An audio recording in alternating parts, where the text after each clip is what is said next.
नमस्कार मंडळी. स्टार प्रवाहावरील लग्नानंतर होईलच प्रेम या मालिकेच्या पुढील येणाऱ्या भागामध्ये आपल्याला असं बघायला मिळणार आहे की काव्या पार्थवरती खूपच रागवलेली असते. पार्थीला खूपच मनवण्याचा प्रयत्न करत असतो, पण काव्या काही पार्थचं ऐकत नसते. पार्थ म्हणतो, प्लीज काव्या उघडा ना दार.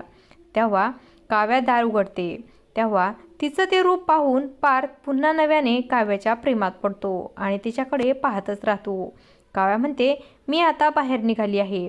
तर पार्थ तिच्या मागे मागे येतो, तिचा हात धरतो आणि म्हणतो, माझं एकदा ऐकून तर घ्या ना. तेव्हा पार्थने काव्यासाठी काव्यार्थ नावाचं तुटलेलं मंगळसूत्र पुन्हा जोडून आणलेलं असतं. तर अशा पद्धतीने पार्थने पुन्हा एकदा काव्याच्या प्रेमावरती अधिकार दाखवलेला आहे आणि काव्याचं मन आता पार्थने जिंकलेलं आहे.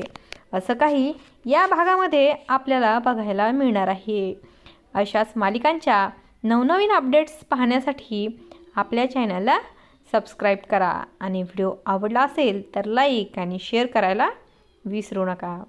धन्यवाद.